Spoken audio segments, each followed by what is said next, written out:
Hello and welcome to the Aid Station. I'm Chris Robb and absolutely delighted to have as my guest today, Jeanette Wang.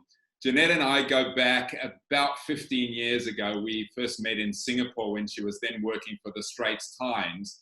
And Jeanette wears many hats, so I'm not even going to begin to try and introduce her from a job title perspective, but just to say, welcome, Jeanette. So wonderful to see you again, and thanks for making the time up there in Hong Kong where you are. Yes, hi Chris. It's been a long time since we last spoke, and thank you so much. It's such an honor to be on your show. With amongst all your big names that you've interviewed, I feel so small. But yeah, I can start by telling you a bit about myself. I'm a full-time digital editor with an asset management company, a former sports journalist, a mother of two, a 5-year-old, and yesterday my baby turned 6 months old. And I'm also a passionate athlete and mainly doing running these days because the kids and family just take up too much time. So I'm originally from Singapore, but I've been working and living in Hong Kong for the past 9 over years. And sports has been a big part of my life, from being in competitive gymnastics in primary school to representing Singapore in netball and triathlon, and then now not super competitive anymore. In fact, not competitive anymore. Still trying to lose my pregnancy belly, but pursuing personal challenges like 100-mile trail races. So in 2018, I did the Ultra Trail Mont Blanc. So that's one of the big things. And I did Kona in 2006. So that was another tick off the bucket list. And my passion for sports has actually led me to a career in sports as well. And fresh from university, I was a sports journalist at a Singapore news radio station and then the Straits Times, the national newspaper of Singapore, there for about 5 years before I went on to be the editor of Shape magazine in Singapore, a fitness and lifestyle women's magazine. And then finally in 2011, I moved to Hong Kong to be the health editor at the South China Morning Post. And I stayed there for 6 years. So then 3 years ago, I kind of stayed true to my career roots, which is being a writer and editor, but I joined the finance industry. And it's been a great change because I'm really picking up lots of skills in the digital realm, which I think is you can't live without these days. Absolutely. Wow, what a journey. And, you feel small, you said. I mean, how can you feel small with your achievements? Absolutely incredible. Kona, Ultra Trail Mont Blanc, representing Singapore in 2 sports. That's an incredible achievement. Congratulations. And then, not underestimating being a mom and, the situation that you're in at the moment as a mom with your family split. And I'd love to, you to tell the story. You're in Hong Kong with your little 6-month-old, and your daughter and husband are back in Singapore at the moment, and you've been separated as a result of COVID-19. Really tough. Tell us a little bit about what's day to day for you at the moment and what it entails. Sure. So I live in Happy Valley, which is a cozy residential district in Hong Kong. Happy Valley is actually known for the race course, the horse racing track. Yeah. So daily life is really like a cycle of working from home. So my company actually has a fantastic BCP capability well before COVID-19. So working from home is like second nature for us. My days also filled caring for my son. I'm still breastfeeding him. I'm cooking a lot. I'm baking a lot. With all this time at home, I might as well, do something with the kitchen, because I don't get to do a lot of that on a normal day in the office. But I've always been kind of a stay-home kind of person. Back in the days of training, I would go out, have the early morning training, come back, and just like chill at home for the whole day because you're tired, right? You're tired running around. So, and I love home. I love being at home. So being in lockdown now isn't really such a different life for me because of COVID-19. So I actually enjoy this period of staying home more. So yeah, you mentioned about my family being split. So I'm dealing now with the separation from my husband and my daughter. They're in Singapore at the moment. And, we ended up this way because we actually been all together in Singapore for Chinese New Year in January. And we had planned to stay for 6 days only. But that kept getting extended, and extended again as Hong Kong kept announcing the extended closure of schools. Meanwhile, in Singapore at that time, schools were still open, life was still pretty normal. So we managed to get our daughter Marla into a school in Singapore. I was on maternity leave, and Matthias is actually now seeking his next career move in Singapore. So it was just perfect, and it worked out fine. We stayed at my parents', but my maternity leave ended, and I got back to work at the end of February. And unfortunately, work needs me to be in Hong Kong. So in mid-March, my son and I, we returned to Hong Kong while my husband and daughter continued to stay in Singapore. She was going to school until 2 weeks ago when the circuit breaker happened. Yeah. So, we're kind of a status quo now. We're not sure when we'll meet again. And the situation is just really unpredictable. So I'm really missing them and just really trying to focus on the positives. And thankfully, my 6-month-old son is like eternal sunshine. I don't know what I would do without him. Wow, what an amazing story. And again, with all your positivity and determination as an athlete, I guess that serves you well at the moment. But I can't imagine, I've got a little 5-year-old and I travel a bit, but the longest I've been away from Sam is probably 2.5 weeks. So it must be tough. And I guess the hard part is, kind of no end in sight. We were talking a little bit, before we came online. Today I released the edition with Andrew Messick, and he's been telling his staff, imagine that this is halfway through the marathon in an Ironman, and you just got to put one foot in front of another. The challenge is that, halfway through the marathon, you've got 21 kilometers to go. We got no idea where the finish line is right now, and it kind of changes from a daily basis. What is life like though in Hong Kong though? Are you locked down? You're allowed to leave home. You can, I guess, with a little one, you can get out and go for a bit of a run around the race course in Happy Valley and that kind of stuff. You're able to do that? Yeah, I actually feel we're so fortunate in Hong Kong. I think it's because Hong Kong has experienced this before through SARS, so people and the government, they know what exactly to do. Yesterday was the first day with no cases in Hong Kong. So things are looking good, but today they just announced that the lockdown will be extended to May 7th. However, the lockdown in Hong Kong sense is not really a lockdown because schools are closed, restaurants are open but can only be like 50% full. Diners have to sit 1.5 meters apart. You can't be outside in groups of bigger than 4 if you're not from the same household. Although I don't see that being enforced very strictly. But apart from that, the supermarkets are running fine, well stocked, no panic buying anymore. I see my fellow trail runner friends on Strava running all over Hong Kong, and there are lots of trails. And actually, the trails are extra busy these days because people are not going to the malls, and they're going to the trails. They're going for walks. So I've been taking a chance every day to do some running, whether it's alone or with a stroller, with my son in it. I think we're very fortunate in Hong Kong to have not the kind of lockdown that maybe people in Spain are experiencing, for example. Yeah, wow.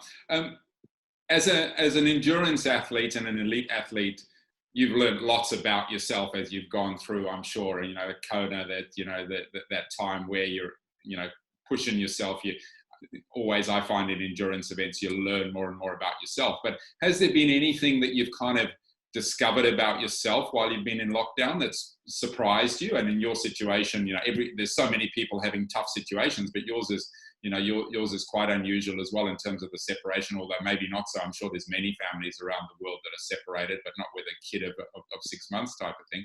Anything that you've discovered about yourself? Actually, as I mentioned, I'm a really stay-home kind of person, so I didn't really find out anything surprising about myself, but I've definitely honed my bread making skills. I haven't bought a loaf of bread. I'm a carb lover, right? And I haven't bought a loaf of bread in over a month. I haven't eaten out in over a month. So I would say nothing surprising, but encouraging to know that I have some kind of potential in bread making and a potential side career over there. That's wonderful. And one of the questions I ask everyone is what their biggest challenge is. And I think, we've probably addressed your biggest challenge right now as being away from your family. But are there any other challenges that you feel you face from a day-to-day basis, apart from deciding whether it's going to be a white loaf today or a brown loaf or a sourdough loaf when you're baking? Yeah, I think just um, trying to find a motivation, because it's like when your mind is kind of occupied with thoughts about your family, it's actually very hard to focus. I'm like trying to do my work, but then I'm chatting with them in WhatsApp. I'm wondering what my daughter's doing. I'm, you know, it's just difficult to focus your energy when some part of your body, although not physical body, but they're part of me and my family. So when they're not around, it's very, very hard to find the focus. Yeah, that's Yeah, what wow. it's a challenge. Thank you for sharing that. Yeah, must be very challenging. Yeah. Hopefully not for Yeah. too much longer, Jeanette. Hopefully not for too much longer. Yeah. No, Yeah. fingers And crossed. fingers crossed. Yeah. And I guess, you know, you've been someone who's kind of innovated your career on an ongoing basis, and one of the things that we're seeing as often in times of pressure, there's so much different innovation happening. Lots of it's happening in the mass participation industry, lots of it's happening in other industries. Is there a particular piece of innovation that you've seen that's kind of impressed you or inspired you? Yes, as a result of COVID-19, I'm seeing the lots of virtual races, virtual sports days, virtual sports challenges, and I'm really impressed and excited at how quickly the sports community has adapted to this situation. In Hong Kong, for example, the Green Race, it's an organizer of trail races, a friend of mine, Martin Kai. He founded this company after leaving a career in banking, and he has turned his whole planned schedule of races overnight into virtual races. And for a fee of about Hong Kong $100, which is about 13 US dollars, you can participate. And he's even offering prizes to the top 10 finishers of these virtual races. The prize being very smart race credit for future races organized by him. So so the rules of these virtual races are: take a selfie photo at the start line, take a selfie photo of yourself on the course, upload your Strava link showing the route completion, share your GPX file, and you can actually reattempt the route if you think you're not fast enough. There's a period of time that the competition is on. And the first prize is pretty decent. It's Hong Kong $500 in race credit. So that's one example of virtual races. And I'm seeing even virtual sports days. A school in Hong Kong, the Hong Kong Academy, with about 600 kids aged 3 to 18. They had a virtual sports day earlier this month. It was a 2-hour live stream where they demonstrated fitness moves like stretching but they also discussed like skill and strength development in kids. And then they gave the students 8 challenges to do, including push-ups, distance running, and a plank test. And the students also were given a period of time to share their achievements and share their photos. But this one was completely based on trust. Like if the kid said he ran 200 meters, he ran 200 meters. So that's really cool that even schools are placing so much importance on fitness that they feel the need to have a virtual sports day. And finally, virtual challenges. I'm sure many of us have heard of Jan Frodeno, the Olympic triathlon gold medalist, 3-time Ironman world champion. And 2 weekends ago, from his home in Spain, he did the insane stay-home Ironman, swimming in his endless pool, biking on his trainer, and running the marathon on his treadmill. Of course, blessed with wonderful facilities in his own home, taking 8.5 hours or so. And in the meantime, raising money for charity, 200,000 euros. So I think it's really exciting and wonderful how quickly the sports community has adapted, and it speaks volumes about the life skills that sports can teach you, about being adaptable and flexible amid uncertainty, and staying positive and resilient through difficulty. So these examples continue to inspire me as well as I face my own difficulties. Fantastic. And look, it's amazing. We were just talking, one of the things I'm doing is I'm hosting worldwide industry chats twice on a Monday, sort of 8:30 Singapore time, 4:30 Singapore time, just to bring the industry together to discuss. And one of the topics yesterday afternoon was out of London, the mass participation industry has come together. It was supposed to be the London Marathon on Sunday, which was the 26th. So they've come up with a 2.6 challenge and they're literally encouraging people to do anything with the numerals 2 and 6 in them. And so, you know, there was someone posted that him and his sons are going to wash 26 cars in their precinct in the little village that they live in, and people are going up 26 flights of stairs and whatever, with the objective of raising 57 million pounds for charities, which is what London Marathon raised last year. So, you know, this ability to bring people together to innovate new concepts, it's absolutely fantastic. Jeanette, we're almost out of time, but I would love to, you've shared some really inspiring things already, and you're an inspiration yourself, but is there one last little inspirational tip or story that you'd love to share with the listeners, please? Yeah, sure. I mean, yeah, I think I can safely say many of us are facing fear, anxiety, and worry during this period. You know, perhaps job or financial insecurity, or just frustrated with being stuck at home and wondering when the end of this is going to come. And you know, when faced with stress, whether at work or in life, I often draw on the resilience that I built up over the years of competing in Ironmans and ultra trails. And what I've learned, there's 7 things. Number 1, focus on what I can control. Number 2, take one step at a time. Number 3, keep my head up and gaze forward. Number 4, slow down if needed, but never stop moving. Number 5, stay well nourished. Number 6, think happy thoughts and smile a lot. And finally, number 7, there's no obstacle too big that the spirit can't conquer. And I think we all have some ways to go yet, but the finish line will come. That is absolutely brilliant. Thank you so much. What a wonderful way to end. Jeanette, such a joy to reconnect with you. Thank you so much for your time. I wish you all the best in this virtual time with you and your family, and hope it's not long before you're wrapping your arms around each other, whether that's back in Singapore or in Hong Kong. Wonderful to see you. Thank you so much. Bye-bye. Thank you, Chris. Bye. Bye.